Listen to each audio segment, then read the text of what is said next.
ውድና የተከበራችሁ የኤልሲ ቤተሰቦች እንዴት ናችሁ? ደህና ናችሁ? እኔ ደህና ነኝ፣ እግዚአብሔር ይመስገን። ሁሉ ሰላም፣ ሁሉ መልካም። እኔ ጋር ሁሉ ሰላም፣ ሁሉ መልካም ነው።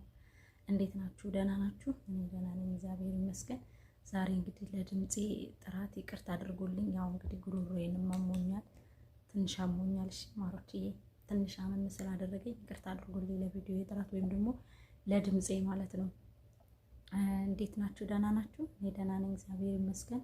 ይህን ቪዲዮ ላይክ፣ ሼር፣ ሰብስክራይብ እያደረጋችሁ ቤተሰብ ሆኑ፣ አበረታቱ። ላይክ አድርጉኝ፣ ሰብስክራይብ አድርጉኝ በእናታችሁ። እኔ በቃ አስጠልቶኛል የምር ስለሆነ ትንሽ ስለራሴ ስነግራችሁ አሁን ያለሁበት ኢሞሽን ልክ አይደለሁም፣ እያመመኝ ነው። በቃ ምናለ ከእናንተ ስመጣ ስስቅ ስጫወት ምናምን የሆነ በቃ እንትን መስላችኋለሁ እንጂ በጣም አሞኛል። በጣም በቃ የሚያስጠላ ውስጥ ነው ያለሁት ማለት ነው። የሚያስጠላ ሙድ ውስጥ ነው ያለሁት እና ዛሬ ስቄ አልመጣሁላችሁም ማለት ነው። እና ላይክ፣ ሼር፣ ሰብስክራይብ እያደረጋችሁ በእናታችሁ አበረታቱኝ። እንደው ለሀገሬ እንኳን ብሄድ ማለት ነው። የምር እኔ በጣም ነው አሁን ዲፕሬሽን ውስጥ እየገባሁ ነው። ለምን እንደሆነ አላውቅም። እያመመኝ ነው በቃ ብቻ ምን እንደምላችሁ አላውቅም። ይቅርታ ለቃሌ እንግዲህ እና በጣም በተለይ ይሄን ጉሮሮዬን በጣም ምግብም አንዳንድ ጊዜ የሆነ ነገር የወጋኝ ይመስለኛል። ምግብም አያስጠኝም፣ ምግብም እየበላሁ አይደለም ምናምን ብቻ በሰው ሀገር አንዳንድ ጊዜ በተለይ ደግሞ ካጠገባችሁ ሰው ሳይኖር ሲቀር ከባድ ነው። የሆነ ራሳችሁን ቁማችሁ ነው የምታስታምሙት እና አሁን እኔ ቁሜ ነው እያስታመምኩት ያለሁት። ምክንያቱም አሁን እኔ እዚህ የምሰራበት ቤት ለራሱ እንቅልፍ የለኝም።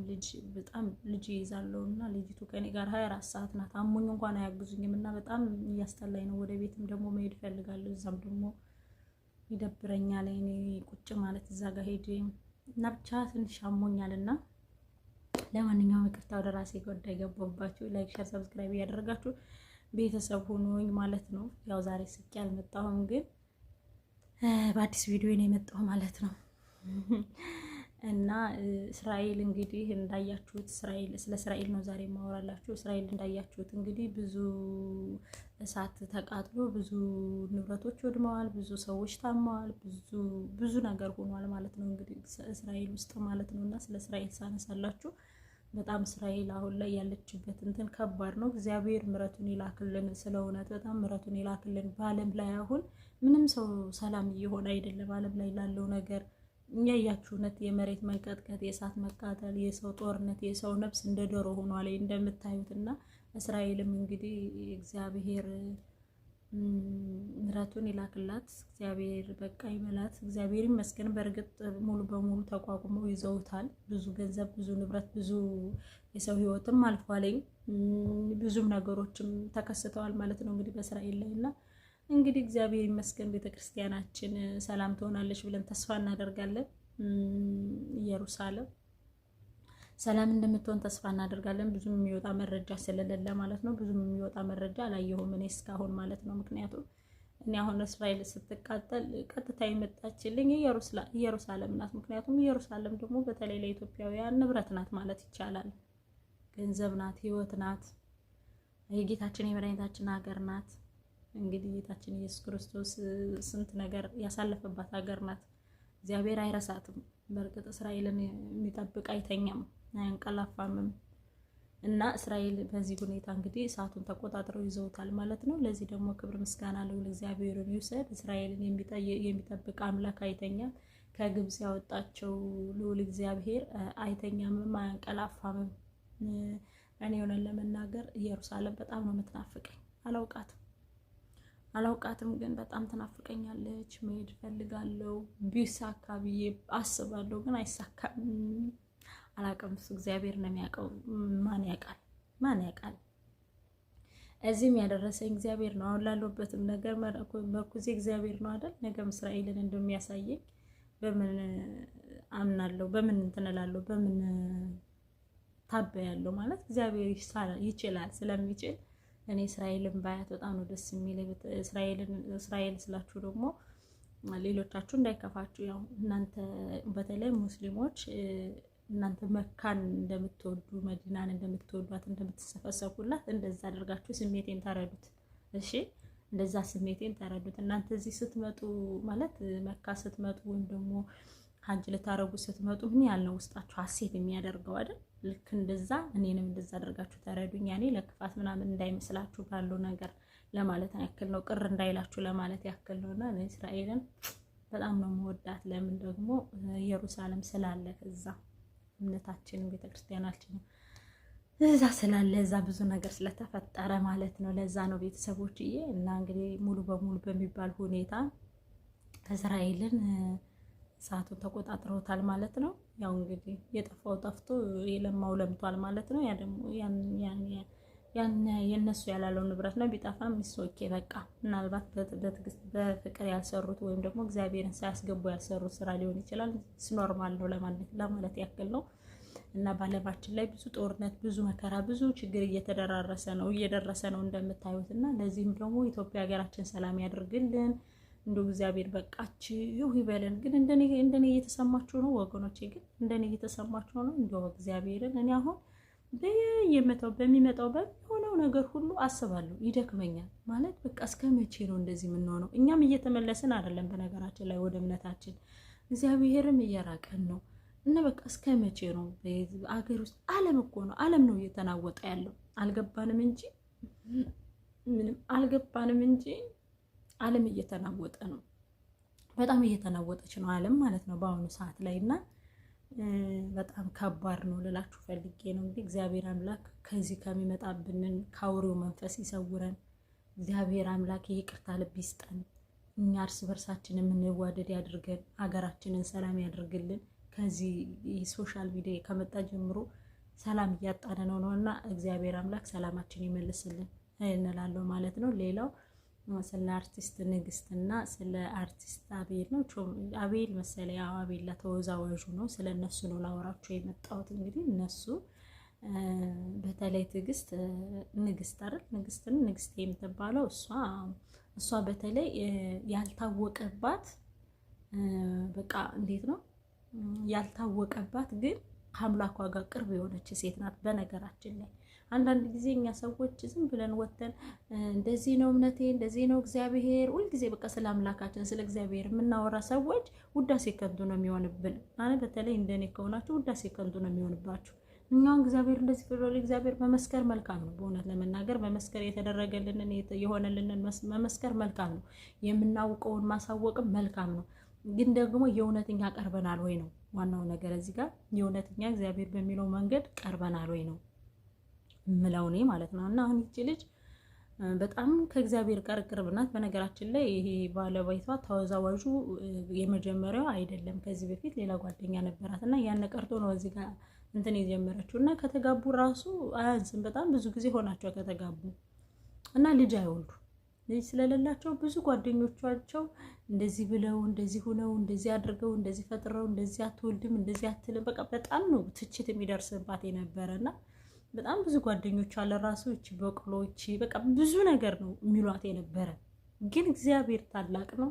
እግዚአብሔር ስራው ድንቅ ነው። በልጅ ባረካት እና እግዚአብሔር አምላክ በሆድሽ ያለውን በጀርባሽ አድርግልሽ። የሰጠችሽ ድንግል ማርያም ስለትሽ ነው የሰማችሽ፣ ታሳድግልሽ፣ በቤቱ እንደሚያድግልሽ ተስፋ አደርጋለሁ። እግዚአብሔር እንኳንም ለዚህ አበቃሽ፣ እንኳንም ለልጅ ባረከሽ፣ እንኳንም ከዚህ የሰው ናፍ ዘጋልሽ፣ እንኳንም መካኗ ከሚባል ሴት ወጣሽ ላለው በዚህ ጋር አጋጣሚ ምኞቴን እገልጽልሻለሁ። እና ምን መሰላችሁ አንዳንድ ጊዜ ሰው እገሊት አትወልድም፣ እገሊት አታገባም፣ እገሊት አግብታ እንደዚህ ብላ ምናምን የምትሉት ሰዎች ማለት ነው የምር ተጠንቀቁ። ላፋችሁ ለከት ይኑረው። በተለይ አርቲስቶች ስለራሳችሁ ሳታውቁ ስለራሳችሁ የሆነ ነገር ሳትረዱ ስለዛ ሰው የምትፈተፍቱ ነገር ሰው የማይወልዱ ፈልጎ አይደለም። ፈልጎም የሚወልዳለ ፈልጎም የማይወልዳለ። ግን ደግሞ ፈልጎ መውለድ እየፈለገ ደግሞ ሳይፈልግ ደግሞ ልጅ የሌለው ሰው አለ። ስለዚህ ልጅ የተሰጣቸው በየጊዜው በየእንትኑ በየደቂቃው እንትን የሚሉ ሰዎች አሉ። ያኔ ፎርማክት የሚያደርጉ ሰዎች አሉ። ለነዛ አይደለም መልእክቴ። ግን ልጅ እየፈለጉ ልጅ ለማያገኙ ሰዎች መሰናክል ባትሆኑባቸው። የምሬን ነው የምላቸው። ይቅርታ ያስነጥሰኝ ነው ይቅርታ። ያው እንግዲህ ስላመመኝ ቻሉት ብያችኋለሁ። እና ምን መሰላችሁ እንደዚህ ያልኳችሁ፣ ለምሳሌ ፍሬዳጊ ዩቲዩብ ቻናል ካወቃችኋቸው ልጅ አልነበራቸውም እና እግዚአብሔር በልጅ ባረካቸው። ልጅ ባረካቸው በኋላ ደግሞ ሁለተኛ ተወልጆ እንደዚህ አትይም። ሰው እኮ ፈልጎት አይደለም ፈልጎት አይደለም ልጅ የማይወልደው። አንዳንድ ጊዜ ለማይፈልገው ሰው ነው ልጅ የሚሰጠው እግዚአብሔር። ለሚፈልገው ሰው ደግሞ አይሰጠውም። ለምን? ሊፈትነው ስለፈለገ። እና በዚህ ጣልቃ እየገባችሁ በእግዚአብሔር ስራ ጣልቃ እየገባችሁ በእግዚአብሔር ስራ ኮተት እያደረጋችሁ የሰው ሰው ባታሸማቁ መልካም ነው። የምሬ ነው ብላችሁ አንዳንድ ሰዎች ያላችሁ አንቺ ለምትናገሩ ለራሱ ለቃላታችሁ ለራሱ ለከት የሌለው የምሬ ነው ብላችሁ ለቃላታችሁ ለከት የሌለው። እኔ ከዚህ በፊት ምን አጋጥሞኛል መሰላችሁ? የሆነች የሰፈሬ ልጅ ናትና አገባች ባላገባች በጣም ብዙ አመት ሆኖታል ካገባችና አትወልድም።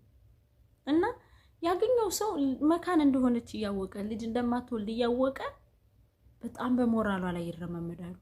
የምሬን ነው የምላችሁ። በጣም በሞራሏ ላይ ይረማመዳሉ። በጣም ነው የሚያስለቅሷት። እና ሄዳ እግዚአብሔርን እንደምትለው ታውቃላችሁ? እሺ ያለችው በቃ የምሬን ነው የምላችሁ። በጣም እኔ እንደ ትልቅ ሰው ስለምታወራኝ ነው። ካጠገቡ አድርጋ ትልቅ ሰው ናት። የእነ እናቴ ምናምን ጓደኛ ናት። የምሬን ነው የምላችሁ። ከዛ የሺ ያለችኝ የሺ ነው የሚባለው በነገራችን ላይ በሀገራችን። እና አቤት አልኳት። የሺ መቤት ነው የሚባለው። እና የሺ መቤት አለች። አቤት አልኳት። እሺ አለች። ያኔ ትንሽ እኔም ቀረብ ያልኩ ስለነበርኩ እንዳሁኑ ወረጥ ሳለል ማለት ነው። እና የሺ መቤት አለች። አቤት አልኳት። እሺ መካንስ ልሁን አለች። ልሁን እሺ ችግር የለውም እሱ ፈቅዶት ነው መካንስ ልሁን፣ ግን ለምንድን ነው የሰዎችን አፍ የማይዘጋልኝ አለች። የምር በጣም ነው ያስለቀሰች። ስለ እውነት ነው የምላችሁ፣ በጣም ነው ያስለቀሰች። በቃ የሰዎችን አፍስ በዘጋልኝ። እንዴት እንደሚናገሩኝስ እኔስ ልጅ ካለመኖር አንፃር ካለመውለድ አንፃር አይደለም አለች፣ ግን የሰዎች አፍ ልቤን ይሰብረዋል።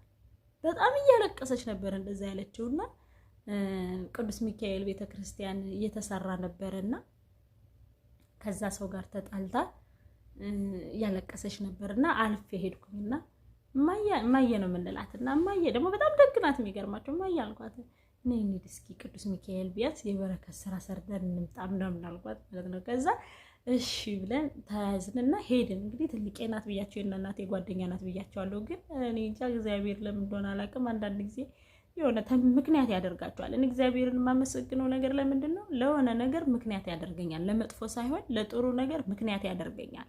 በዚህ ደግሞ እግዚአብሔር ክብሩን ይውሰድ። ይህም እንደ ምስክርነት ስለሆነ ነው የምነግራችሁ። እንደ ምስክርነት ስለሆነ ነው የምነግራችሁና ነይ እንሂድ አልኳት። ከዛ ሄድንና ድንጋይ ተሸከምነ ነው። እግዚአብሔርን ስለ እውነት ነው የምነግራችሁ። ከዛ ድንጋይ ተሸከምነ አቀበት ነውና ተሸክመን ተመላልሰን ደከመንና እዛ ደከመንና በቃ አነሳነስ ያለውን እንያዝና ይበቃናል ምናምን አልኳት ማለት ነው። እሺ አለችና እዛ ህፃኔን አሁን ልጅ ሲኖርሽ እንዴት ነው እኔ እኮ ልጅ ነኝ። አንዳንድ ጊዜ አሁን ልጅ ቢኖርሽ እንዴት ነው ሽሮሩ የምትይው ማለት እንዴት ነው የምታዚው ምናምን እስኪ ያሳየኝ እና በቃ ይሄን ድንጋይ እንደ ልጅ ተሸክመሽው ሂጂ አልኳት ማለት ነው። እኔ ያው በቃ አይደል ለፈን ይሆናል ብዬ አላሰብኩም። ስለ እውነት ማለት ነው። ለፈን የምትጫወቱት ነገር የለም። የሆነ ትልቅ ሰው እኮ ምስጥ ብሎ የሚያወራችሁ እኮ አለ። አንዳንድ ጊዜ ልቡን እኮ ለትልቅ ሰው ከሚያወራው ይልቅ ለእናንተ ማውራት የሚቀለው ሰው አለና ከዛ እንደዚህ አርጌ ብላ ትልቅ ጋቢ ነው የተሸከመችው። የለበሰችው አስታውሳለሁና ታጥቃው ነበረ ጋቢውን። ኧረ ቆይ ላሳየሽ ብላ ድንጋዩን አወረደችውና ጋቢዋን ፈታችና በጋቢው ነው የተሸከመችው። ያንን ድንጋይና ተሸከመችና ሄደችና እንደዚህ አርጌ ሽሩሩሩሩሩሩ ያልኩኝ ነው ማዝለው። በቃ ልቧ ነው እንደዛ እያለች ሄደችውና ሄድንና ያንን ድንጋይ ቢያንስ እኮ የዛሬ ስንት ዓመት መሰላችሁ? የዛሬ 13 ዓመት ምናምን አካባቢ ነው ይሄን ታሪክ ማወራችሁና ሽሩሩሩ ያልኩ እጄ አለችና ወሰደችና ይሄው ልጅህ ብላ ድንጋዩን ጣለችው ማለት ነው። እዛ በረከቱ ስራ ላይ እመቤቴ ምስክሬ ናት። እኔ ስለ ቅዱስ ሚካኤል ነው የምነግራችሁ። እመቤቴ ምስክሬ ናት። አረገዘች። እመቤቴን ከስንት ዓመት በኋላ ቢያንስ ከስንት ዓመት ነው አሁን 42 አይደለ ማዘር ከእንግዲህ በቃ ከ30 ምናምን ዓመት በኋላ ማለት ነው። ከ31 ዓመት በኋላ ምናምን እንደዛ አሁን እንኳን የእናቴ ጓደኛ ናት። እናቴ ያልከኝ አለ 43 42 ብትሆን ነው እናቴ። እና እዛ አሁን ልጇ የስንት ዓመት ሆነ ማለት ነው? ወደ 11 ዓመት 12 ዓመት ሆኖታል ልጇ ማለት ነው። አረገዘች። አስባችሁታል? እና የሰው አፍም ይሰብራል። ከልብ ደግሞ ለእግዚአብሔር ንግግር ካደረጋችሁለት እግዚአብሔር ይሰጣል። ሚሳነው ነገር የለም። እና ይሄ ልላችሁ ፈልጌ ነው። ብዙ ዛዛውባችሁ ብዙ እንጃ ያስተምራችኋል ብዬ ተስፋ አደርጋለሁ። ይሄ ትምህርት ይሆናችኋል፣ የሆነ ለሰው ልጅ ላለው ነገር ትምህርት ይሆናችኋል ብዬ አስቤ ነው እና ይሄን የነገርኳችሁ። በዛውም ደግሞ የቅዱስ ሚካኤልን ታምር የነገርኳችሁ የቅዱስ እግዚአብሔር የቸሩ መድኃኔዓለምን ታሪክ በዚሁ አጋጣሚ ልንገራችሁ ብዬ ነው። ታሪክን ይቀይራል እግዚአብሔር እና እርጉዝ ላልሆነች ሴት፣ ለማትወልድ ሴት ትርፍ ቃል ባንነጋገር፣ ለራሳችንም ሸባ የሆነ ልጅ ሊሰጠን ይችላል፣ የማይሰማ ልጅ ሊሰጠን ይችላል፣ በሽተኛ ልጅ ሊሰጠን ይችላል። በተለይ ወልድን ያልጨረስን ሰዎች ትርፍ ንግግር ለሰው ባንነጋገር መልካም ነው ለማለት ያክል ነው። ቤተሰቦችዬ እንግዲህ ስቄ አልመጣሁም ዛሬ፣ አሞኛል፣ በጣም ነው ያመመኝ፣ ይቅርታ አድርጉልኝ ለማለት ያክል ነው። እንግዲህ ሲሻለኝ ደግሞ ስቄ ቦርቄ እመጣለሁ ማለት ነው። ስለነበረን ቆይታ ከልብ አመሰግናለሁ። ላይክ፣ ሸር፣ ሰብስክራይብ እያደረጋችሁ ደግሞ ስለምታበረታቱኝ ከልብ አመሰግናለሁ። ባይ